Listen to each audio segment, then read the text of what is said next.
Hello everyone! Para sa video na to, ang pag-uusapan natin ay basic rules of differentiation. But before that, let us talk about some notations pagdating sa derivatives. We have here f prime of x, yung derivative ng ating function. Pwede rin naman siya na d over dx or the derivative with respect to x ng ating function. We have our output y prime, or dy over dx or the derivative of y with respect to x. Pare-pareho lang ang ibig sabihin nito, we are just concerned with getting the derivative of our function. Now that we are familiar with this notation, now let us talk about the basic rules or basic formulas when it comes to differentiation. Let's start with our first one. We have the derivative of a constant. So let's see be any constant, then ang derivative ng constant is just the derivative with respect to x of a constant is just equal to 0. Kaya kapag nakakita tayo ng constant, tapos kinukuhanan natin siya ng derivative, automatic ang sagot na natin ay 0. For example, we have here, y is equal to 5. Kung kukuhanin natin yung derivative ng buong equation, let us scroll down here. We have our derivative with respect to x ng ating buong equation, we have y is equal to 5. If we will be getting its derivative, our left side derivative of y with respect to x is just equal to, doon naman sa right side, derivative with respect to x ng ating 5 na nandito. Again, from our formula, the derivative of a constant, since 5 is just a constant, etong buong part na to, this is just equal to 0. So we have dy over dx, the derivative of our constant 5 is just equal to 0. Now, let us directly apply this dito sa ating pangalawang example. We are getting the derivative ng ating given na y is equal to negative 10. So, we have here the derivative of y with respect to x is just equal to the derivative with respect to x nung kinukuhanan natin, which is negative 10. Since negative 10 is also a constant, the derivative of our y with respect to x is just equal to 0 by applying our rule. The derivative of a constant is just equal to 0. So with that, we can proceed with our second formula. We have the derivative of a power. Let n be a non-zero constant. So we have the derivative of our x raised to n. Meron tayong exponent na n is just equal to, yung exponent natin, ibababa lang natin siya. So we have n times x raised to yung exponent natin na n, babawasan natin ng isa. Kaya this is the formula para makuha natin yung derivative ng x raised to an exponent n. So let us apply this in our first example. We have y is equal to x cubed. Getting the derivative, we have dy over dx is just equal to the derivative with respect to x nung andito sa ating right side, that is x cubed. Now, we have our exponent, ang n natin is just equal to 3. According to our formula, yung 3, yung n, ibababa lang natin siya. So, this is just equal to, we have our 3, tapos imumultiply natin x, yung nasa exponent na 3, according to the formula, babawasan ng isa. So, we have 3 minus 1. Then, we simplify our dy over dx, our derivative is just equal to 3x, tapos 3 minus 1, that is 2. Our final answer is just equal to 3x squared. Now, we can proceed with our second example. We have y is equal to x raised to negative 2. Then, we apply our formula, yung derivative of a power. We have dy over dx, yung derivative ng y is just equal to, same formula, yung negative 2 yung exponent. This is our n. Ibababa lang natin siya. So, we have negative 2 here. Tapos, x, yung exponent na negative 2, babawasan lang natin ng isa. So, we have negative 2 minus 1. So, we have our dy over dx by applying the derivative of a power is just equal to negative 2x, negative 2 minus 1, that is negative 3. So, this is our answer. Now that we know yung formula natin or yung rule pagdating sa derivative of a power, let us proceed with our next rule. We have here the derivative of a constant multiple. So, mas marami tayong example dito. We let c be any constant and f of x be any function. The derivative of a constant na nakamultiply sa isang function, pwede nating ilabas yung constant dun sa derivative operator natin. So, putting this out, so we have c tapos may iwan sa loob yung function of x. Pwede natin itong gawin kapag meron tayong constant na nakamultiply sa certain function. Gamitin natin siya dito sa given natin, we have y is equal to 5x squared. Kung makikita natin, we have a constant 5 na nakamultiply kay x squared. So we get its derivative, we have dy over dx is equal to the derivative with respect to x nung kinukuhanan natin, that is 5x squared.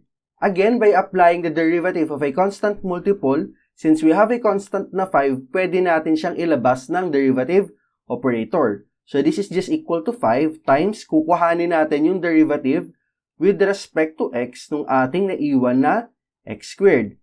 Then here, we can apply the derivative of a power. Our n, we have an exponent of 2, siya yung ibababa natin. So this is just equal to 5, tapos ibababa natin yung exponent. So this is 5 times 2 times x, tapos yung exponent na 2 ay babawasan natin ng isa. Same as our previous rule. So we just have to simplify. This is just equal to our dy over dx. The derivative is just equal to 5 times 2, this is 10. Tapos x, 2 minus 1, this is just 1. X raised to 1 or simply x, this is our answer. Ngayon na familiar na tayo dito, let us apply this simultaneously with our other rules. So let us have our second example, y is equal to negative 6, x raised to negative 3. So getting its derivative, dy over dx is just equal to yung derivative nung given natin, that is negative 6 times x raised to negative 3. Ang gagawin natin, ilalabas natin si negative 6, tapos yung exponent ni x, that is negative 3, ibababa natin siya by applying our derivative of a power. So, ibababa natin si negative 3, tapos imumultiply kay x, we have negative 3, yung ating exponent ay babawasan natin ng isa. So, we have negative 3 minus 1. Then, we simplify, negative 6 times negative 3, negative times negative, that is positive 18. So, we have x, negative 3 minus 1, this is negative 4. So, we have our answer, dy over dx, that is just equal to 18 times x raised to negative 4. Now, let us have more examples. We go down here. So, we have y is equal to negative 4 square root of x. So, nagkaroon ngayon tayo ng square root. So, wag lang kayong magugulat dito. Gagawa natin siyang ng paraan para makuhanan natin ang derivative. Let us transform this into rational exponents. Kasi as we recall, if we have our x raised to a tapos ang root niya ay b, this is just equivalent to x raised to a over b. Na yung exponent ni x na nasa loob, that is our numerator, tapos yung root, that is our denominator. Since this is the square root, we can transform this equation, y is equal to negative 4. Ang exponent lang naman ng x sa loob is just 1, as x raised to 1, tapos ang denominator natin, we have a square root, so this is just 2. So we have x raised to 1 over 2. Now that we have a rational exponent, pwede tayong gumamit ng derivative of a constant multiple tsaka derivative of a power. So getting its derivative, we have dy over dx is just equal to, we have our negative 4 here, tapos yung exponent na 1/2 ay ibababa natin, times 1/2, tapos, imumultiply natin siya kay x, tapos yung nasa exponent, 1/2 ay babawasan natin ng isa. So, we have 1/2 minus 1. Ito, pwede natin siyang i-multiply. So, this is just equal to negative 4 times 1 is negative 4. Divided by 2, we have negative 2. So, this is negative 2x. Ang problema natin ay yung exponent. We have 1/2 minus 1. Kailangan pareho sila ng denominator para makapag-perform tayo ng subtraction. Kaya, ang gagawin natin, yung negative 1, we have our 1/2 here, minus, papalitan natin to as 2 over 2. That is still equal to 1. So, this is just equal to negative 2x, 1/2 minus 2 over 2. We have 1 minus 2, that is just equal to negative 1 over 2. So, we have our answer, dy over dx. The derivative of our y is just equal to negative 2x raised to negative 1/2. But still, kung gusto mo siyang i-transform, yung negative 1/2, ibababa natin siya, tapos ibabalik natin into its radical form. So, this is just equal to dy over dx. Tapos, we have our negative 2. Tapos, dahil meron tayong negative exponent, kukuhanin natin yung reciprocal. So, this is over x raised to 1/2. Tapos, if we will be transforming our x raised to 1/2, that is just equal to the square root of x. So, we have negative 2 over square root of x. Ito yung iba't ibang form ng ating sagot. Now, let us proceed with our next example. We have y is equal to negative 10 over x raised to 4. For this one, gagawin natin yung opposite ng ginawa natin sa ating previous example. So, we have here, y is equal to, ilalabas ko lang si negative 10. So, we have negative 10 times 1 over x raised to 4. Etong part na to, pwede natin kuhanin yung reciprocal niya, pero gagawin natin siyang negative exponent. So, this is just equal to y is equal to negative 10. Yung 1 over x raised to 4 will become x raised to negative 4. Once nakaganito na yung form, we can apply our formulas for derivative. So, we have dy over dx. This is just equal to negative 10. Tapos yung exponent, applying our power rule, ibababa lang natin siya. So, we have negative 4 times x raised to, yung negative 4 na exponent ay babawasan natin ng isa. So, this is just equal to negative 10 times negative 4. This is 40x, negative 4 minus 1. This is negative 5. So, we have our dy over dx. That is equal to 40x raised to negative 5. Or in another form, kung babaguhin natin yung x raised to negative 5, this is also equal to dy over dx is equal to 40. Tapos, we have x raised to negative 5 reciprocal. So, we have x raised to 5. They are the same answer. So, this is how we use the derivative of a constant multiple para makakuha ng derivative ng isang function. Kaso nga lang, kung napapansin nyo sa mga given natin, limited pa lang tayo sa isang term. Kaya I will be introducing you to our next rule when it comes to differentiation. We have derivative of sum and difference of a function. Given our functions f of x and g of x, the derivative of their sum and difference is defined by the derivative of f of x plus or minus g of x. Pwede natin kuhanin yung derivative separately, yung derivative ng f of x plus or minus the derivative of our g of x. Ibig sabihin, pwede natin kuhanin yung bawat isang term, tapos ititreat natin yung derivative nila separately as long as i-retain natin yung sign between them, that is addition or subtraction. For example, we have y is equal to 2x raised to 4 minus 3x. If we will be getting their derivative, so we have dy over dx. Dahil pinaghihiwalay sila ng subtraction, papasok yung sum and difference natin of a function. Pwede natin kuhanin yung derivative ng 2x raised to 4 nang nakahiwalay sa derivative ng 3x. So, this is just equal to derivative of 2, tapos yung x raised to 4, power lang naman, yung exponent na 4 ay ibababa natin. So, we have 2 times 4 times x, tapos yung exponent ay bawasan natin ng isa. So, we have 4 minus 1, tapos we retain the same operation, minus, we have our 3x here, kukuhanin natin yung derivative, it can be represented as 3x raised to 1. Kaya ang gagawin natin, kuhanin natin yung 3, tapos ibababa natin yung exponent ni x, that is 1. So, we have 3 times 1, tapos we have x, yung 1 na exponent ay babawasan din natin ng isa. So, we just have to simplify, we have our 8, tapos x, 4 minus 1 is 3, minus 3 times 1, that is 3. We have our x, 1 minus 1 is equal to 0.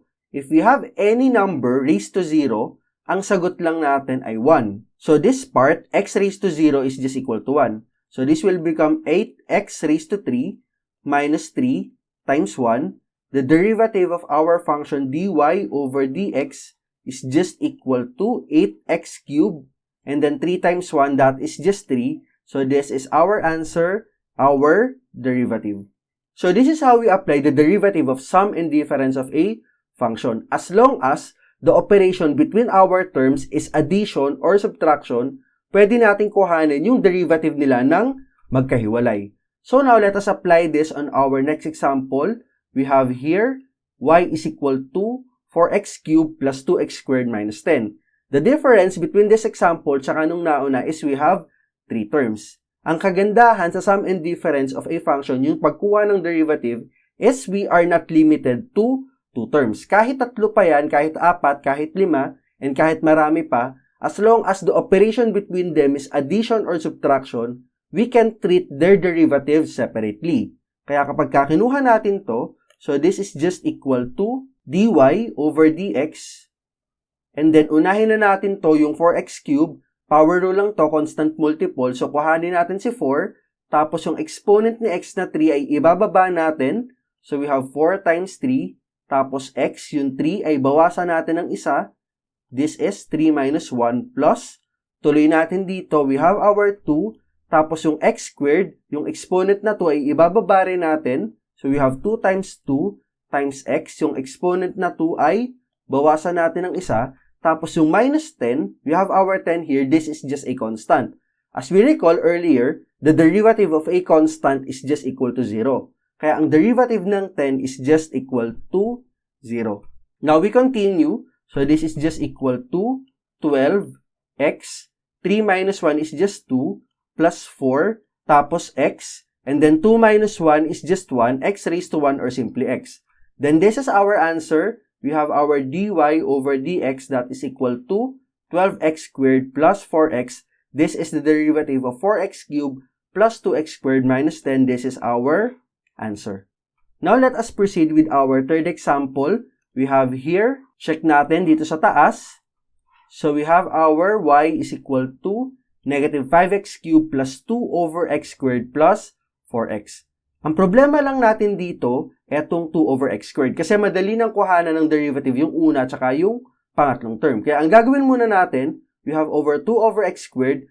We just treat this as a negative exponent. Simplify muna natin siya. We have y is equal to negative 5x cubed.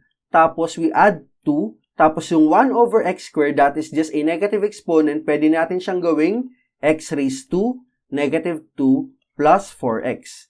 Ngayong nasa ganitong form na tayo, mas madali na siyang kuhanan ng derivative. We just have to apply our previous rules. So, getting its derivative, we have dy over dx is just equal to applying our power rule, negative 5, tapos yung exponent na 3 ay ibababa natin. So, we have negative 5 times 3 times x. Yung exponent na 3 ay bawasan natin ng isa. So, we have 3 minus 1. And then we add plus 2. Tapos yung exponent ni x na negative 2, ibababa rin natin siya. So we have negative 2 times x. Kopyahin natin si exponent na negative 2 and then bawasan natin ng isa plus 4. And then yung x natin, meron lang siyang exponent na 1. So pwede nating ibaba si 1. So we have 4 times 1. Tapos we have our x. Yung exponent na 1 ay bawasan din natin ng isa. Now we only have to simplify. So this is equal to negative 15. And then we have our x. 3 minus 1 is just 2. So we have negative 15x squared plus 2 times negative 2, that is negative 4. Tapos x, negative 2 minus 1, that is negative 3. Then we simplify plus 4 times 1, that is 4. And then x, 1 minus 1 is equal to 0. Then etong part na to, x raised to 0 is just equal to 1. So we have our dy over dx is equal to negative 15x squared. Tapos eto ay gawin na nating subtraction. Minus 4x raised to negative 3 plus 4 times x raised to 0 is 1. So we have plus 4.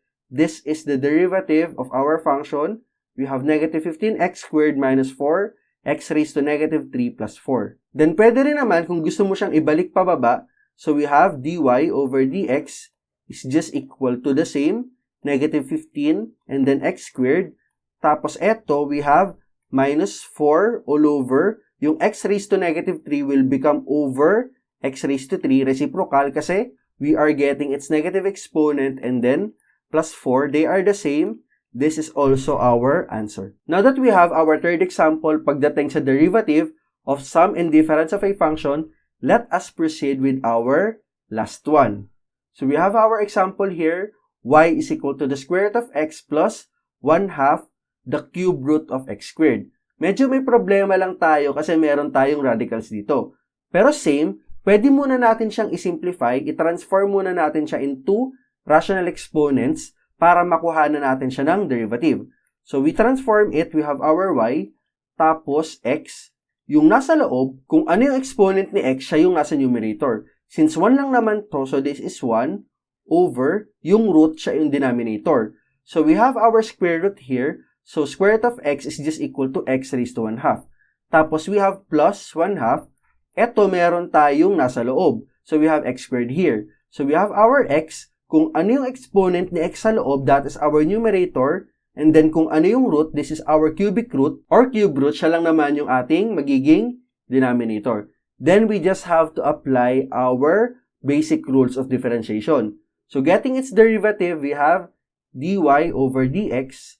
This is equal to, again, same rule, ibababa lang natin yung exponent. So, we have 1 over 2, ibababa natin siya, and then, we have our x, tapos babawasan to natin ng isa. So, we have 1 over 2 minus 1. And then, we continue here, so we add 1 over 2, tapos yung 2 over 3 na exponent ay ibababa rin natin, so we multiply it by 2 over 3, and then kuhanin natin, this is x, yung exponent na 2 over 3 ay bawasan din natin ng isa. And then, para makapag-perform tayo ng subtraction dito sa exponents, dapat pareho sila ng denominator. So, etong 1 ay babaguhin natin as 2 over 2, tapos yung 1 na nandito ay babaguhin natin as 3 over 3 kasi ang denominator natin ay 3. So, before that, we simplify muna yung kaya sa baba. So, this is just equal to 1 over 2 x. We have 1 over 2. Tapos, si negative 1, si minus 1, papalitan natin siya as 2 over 2. Now, they share the same denominator. So, we add plus. Para hindi na tayo mag-reduce to lowest term, we can perform our division here. We have 2 divided by 2, that is just equal to 1. So, we have 1 times 1 is 1, that is our numerator. And then, we have our denominator as 3. Then, eto naman sa exponent, we have x raised to 2 over 3 minus yung 1 ay palitan natin as 3 over 3. Now, they share the same denominator. Then, we perform our operation. Our dy over dx is just equal to 1/2. And then, we have our x here. 1 minus 2, yung nasa numerator, that is equal to negative 1 over 2 plus. We have our 1 over 3 here, 1 over 3. X, we have 2 minus 3, yung nasa numerator, that is also equal to negative 1. Then we copy the denominator 3, so we have negative 1 over 3. This is our derivative. Again, if you want to transform this, pwede rin naman, ibababa lang natin siya. So this is also equal to, we have our dy over dx. This is another form ng sagot natin. So we have 1/2, tapos yung x raised to negative 1/2, dahil meron tayong negative exponent, kuhanin yung reciprocal, we have 1 over x raised to, positive na to, 1 over 2. Then same here, we have 1 over 3. Tapos yung x natin raised to negative 1 over 3, ibababa lang natin siya, getting its reciprocal, we have 1 over x raised to 1 over 3. Then we distribute, we simplify, so this is equal to 1 over 2x raised to 1/2. And then yung nasa kabila, we have 1 over 3 times x raised to 1 over 3. So, this is also another form ng sagot natin. We have over dy over dx as 1 over 2x raised to 1/2 plus 1 over 3x raised to 1/3. Pero kung gusto mo pang baguhin into its radical form, this is also equal to 1 over 2. X raised to 1/2 is just equal to the square root plus 1 over 3. So, we have our x raised to 1 over 3. This is just the cube root. So, this is also another form of our answer. Finally, we were able to use the basic rules of differentiation para makakuha ng derivative ng functions. We were able to do many examples para mas maging familiar kayo sa iba't ibang forms ng function na pwede nating gamitan ng basic rules of differentiation. With that, thank you for watching and see you on the next one.